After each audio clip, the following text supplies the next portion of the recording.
Hello everyone. इस video में हम बात करने वाले हैं बहुपदों के लिए विभाजन एल्गोरिथम। ठीक है, ये आज का हमारा नया टॉपिक है। तो उम्मीद करता हूँ कि आपने पुराना वीडियो देख लिया होगा। अगर नहीं देखा है तो प्लेलिस्ट में आपको सारा वीडियो मिल जाएगा अवतार सीरीज में। आपको हिंदी वाला जो यूपी बोर्ड के लिए आपको सिर्फ वही वीडियोज देखने हैं। तो चलिए शुरू करते हैं आज का वीडियो। बहुपदों के लिए विभाजन एल्गोरिथम को जानने के लिए सबसे पहले हमको ये समझना होगा। जैसे मान लीजिए हमारे पास संख्या हो 11/2 या फिर हमारे पास एक संख्या हो 10/2। ठीक है, तो इसको जरा समझते हैं। 11/2 कहने का मतलब है कि 2 से भाग देना है किसमें, 11 से। अब 2 का पहाड़ा इतनी बार पढ़ो, या तो 11 है या तो 11 से कम है, अधिक नहीं होना चाहिए। तो 2 का पहाड़ा पढ़ो, 5 बार में जाएगा, 2 पचे आएगा 10। ठीक है, फिर अगला प्रोसेस होता है घटाने का, यहाँ आएगा 1।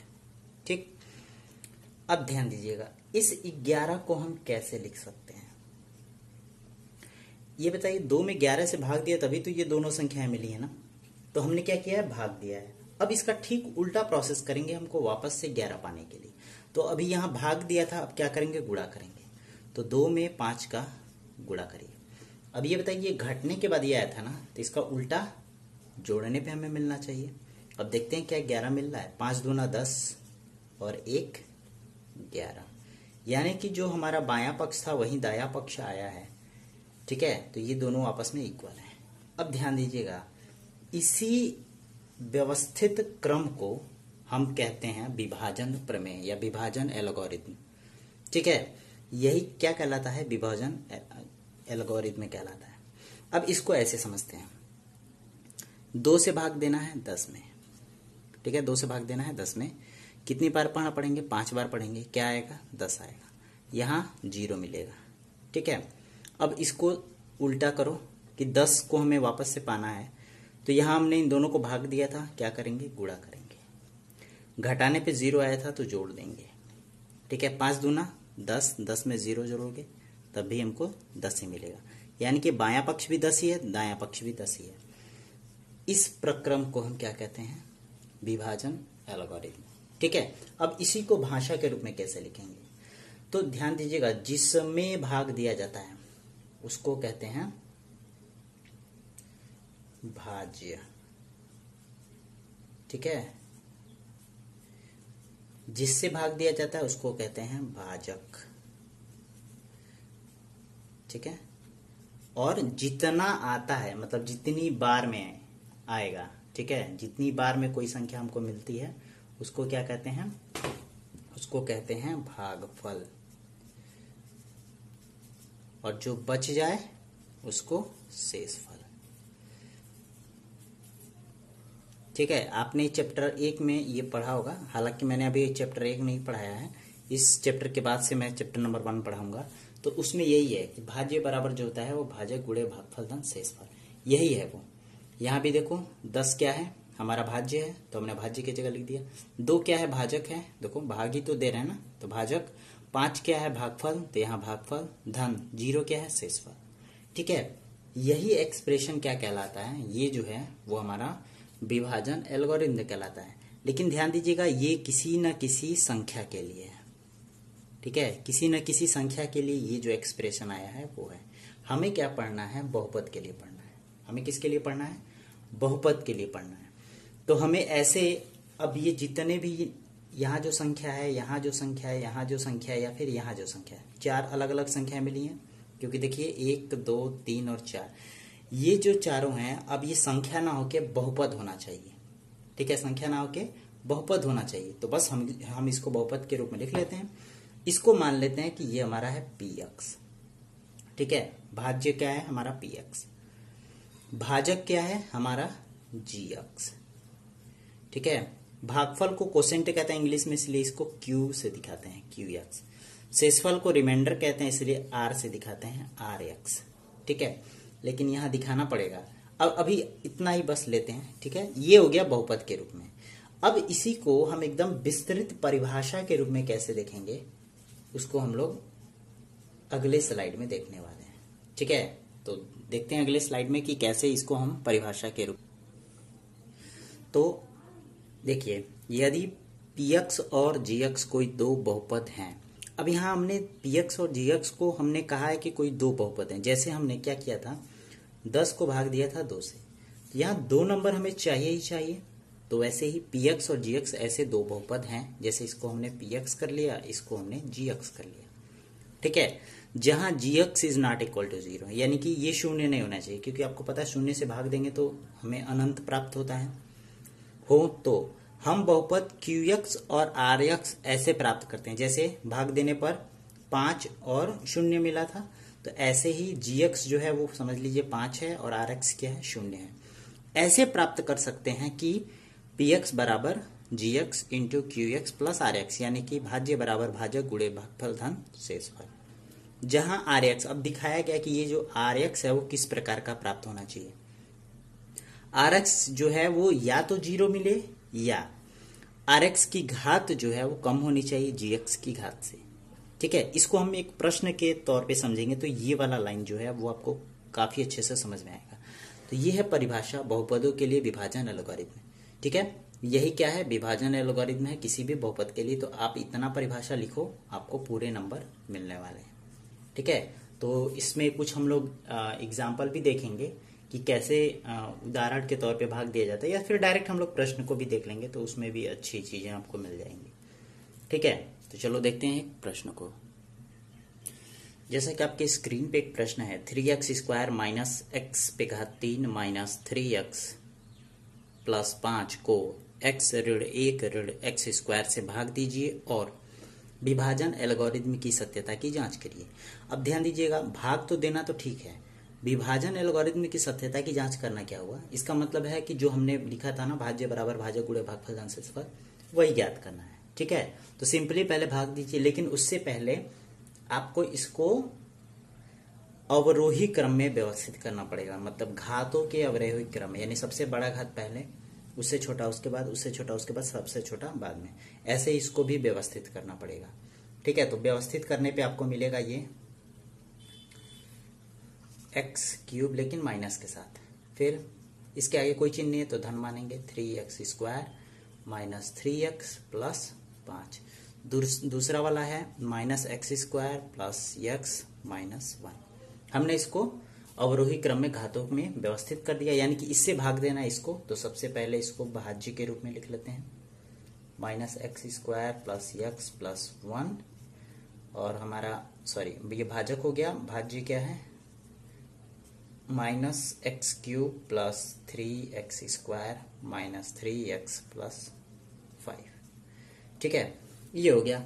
अब ध्यान दीजिएगा, भाग देने के लिए भाजक का भी पहला पद और भाज्य का भी पहला पद ही देखते हैं, बाकी किसी को नहीं देखेंगे। ठीक है, अब हमको किसी भी तरीके से इन दोनों को आपस में बराबर करना पड़ेगा, मतलब ऐसी संख्या यहां रखो जिससे इसमें गुणा करने पे हमको ये मिल जाए, बस यही ध्यान देना है, बाकी आपको कुछ ध्यान नहीं देना है। ठीक है, तो बस चलते हैं। माइनस है, यहां भी माइनस है, यानी कि हमको यहां चिन्ह से गुणा करने की जरूरत नहीं है।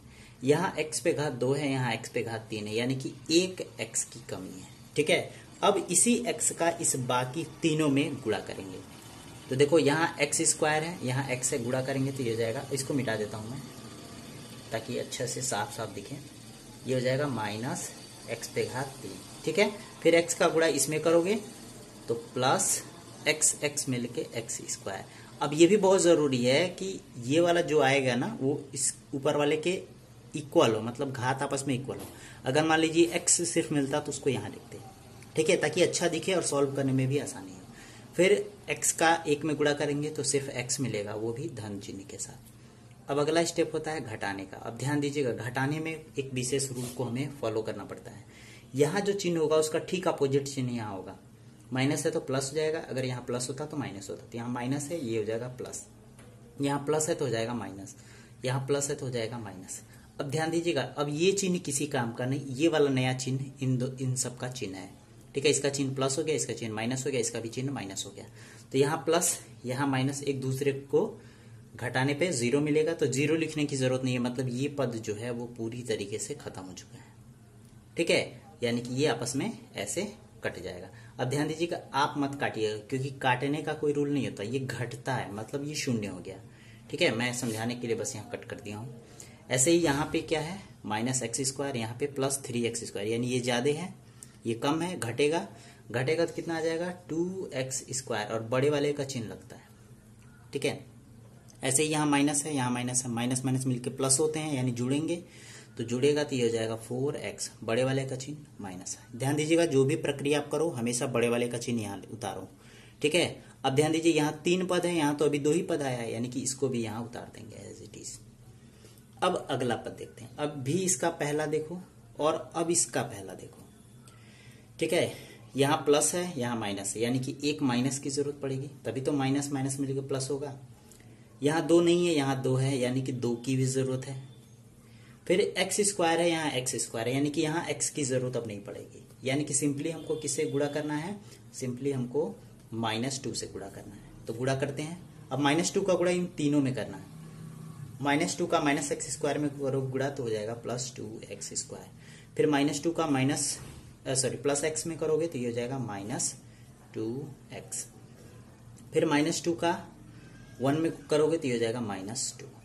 अगली प्रक्रिया घटाने की होती है, चिन्ह बदलेंगे, यहाँ माइनस यहाँ प्लस, यानी कि नया चिन्ह हमारा ये हो गया। अब देखो यहाँ माइनस है यहाँ प्लस है, घटेंगे यानी ये एक दूसरे को कैंसिल करके यहाँ 0 मिलेगा। अगले पे आते हैं, यहाँ प्लस है यहाँ माइनस, यानी कि घटने की प्रक्रिया होगी, यानी कि 2x आएगा। अब चिन्ह बड़े वाले का यानी कि माइनस लग गया, फिर यहाँ प्लस है यहाँ प्लस है, यानी जुड़ेंगे ये हो जाएगा 7 और बड़े वाला चिन्ह प्लस। ठीक है, ये आ चुका है हमारा। अब ध्यान दीजिएगा, अब यहाँ जो है यही तो हमारा शेषफल है, यानी कि rx है, ये हमारा क्या है, ये हमारा qx है, ये हमारा gx है और ये हमारा px है। तो rx की घात लिखा था ना, rx की घात परिभाषा में rx की घात कम होनी चाहिए gx की घात से। यहाँ देखो rx की घात कुछ नहीं है तो 1 मानेंगे, यहाँ कितना है gx की घात 2, कम हो गया ना rx की घात, यानी कि ये अगर आ गया बस वहीं रुक जाएंगे, या तो 0 आना चाहिए, अगर 0 नहीं आया तो ऐसी प्रक्रिया आएगी तो आपको वहीं रुक जाना है, आपका भाग कंप्लीट हो चुका है। तो फिलहाल हमारा भाग कंप्लीट हो चुका है तो मैं इसको मिटा देता हूँ। ठीक है, अभी जो है हमारा भाग कंप्लीट हो चुका है। तो अब आपको दिखाना पड़ेगा कि यहाँ पर शेषफल क्या मिला है, शेषफल है -2x + 7। ठीक है, और भागफल क्या है, भागफल जो है ये है x - 2। ठीक है, अब यहाँ पर सत्यता की जांच करनी है, क्योंकि भाग तो हमने कर दिया है, विभाजन एल्गोरिथम की सत्यता की जांच करनी है। और वो क्या होता है, वो होता है भाज्य बराबर भाजक गुणे भागफल धन शेषफल। शेषफल को मैं शॉर्ट में लिख देता हूं, जगह नहीं है। ठीक है, बस जो भाज्य है ये पूरा भाज्य यही आना चाहिए, तो मैं उसको फिलहाल नहीं लिख रहा हूं। भाजक हमारा क्या है, भाजक हमारा है -x² + x + 1। देखो यहाँ पे है। ठीक है, और भागफल क्या आया है, भागफल आया है x - 2। शेषफल क्या आया है, शेषफल आया है यहाँ पे -2x + 7। ठीक है, हमने लिख दिया। अब बस इसका गुणा करना है, गुणा करके जो आएगा उसको बस करते जाना है। x का गुणा इन तीनों में बारी बारी करेंगे, x का गुणा तीनों में करोगे तो यहाँ आएगा -x3, फिर x का गुणा इसमें करेंगे तो +x², x का करेंगे तो +x, -2 का करेंगे तो +2x², -2 का करेंगे तो -2x, फिर माइनस का इसमें करेंगे तो -2 आएगा। ठीक है, यानी कि इन तीनों का गुणा हमने कर दिया। अब ये बचा हुआ वाला पद यहाँ उतार देते हैं 2x + 7। अब समान घात वाली आपस में प्रक्रिया जुड़ेंगी। ठीक है, और विपरीत चिन्ह वाली घट जाएगी। तो यहाँ x³ अकेला है तो इसको अकेला ही छोड़ देते हैं। ठीक है, x² वाला यहाँ भी है यहाँ भी है, दोनों का आगे प्लस चिन्ह है, यानी कि ये आपस में जुड़ेंगे 3x²। फिर यहाँ x और x ये दोनों आपस में जुड़ेंगे, ये कितना हो जाएगा, ये हो जाएगा -4x, लेकिन ये घटेगा यानी हो जाएगा -3x। ठीक है, अब ये 7 है, ये -2 है, यानी कि +5 हो गया। ठीक है, और याद रखिएगा यही क्या है, यही तो हमारा भाज्य है। देखो -x³ + 3x² + 3x² -3x -3x +5 यानी कि यहाँ पर जांच पूर्ण हुई। ठीक है, जांच पूर्ण हुई। बस यही था हमारा एक उदाहरण। अब हम देखेंगे 2.3 जो हमारा प्रश्नावली 2.3 है, उसके सभी क्वेश्चन को बारी बारी देखेंगे, वो हमारे अगले वीडियो में आएगा। तो मिलते हैं आपसे अगले वीडियो में।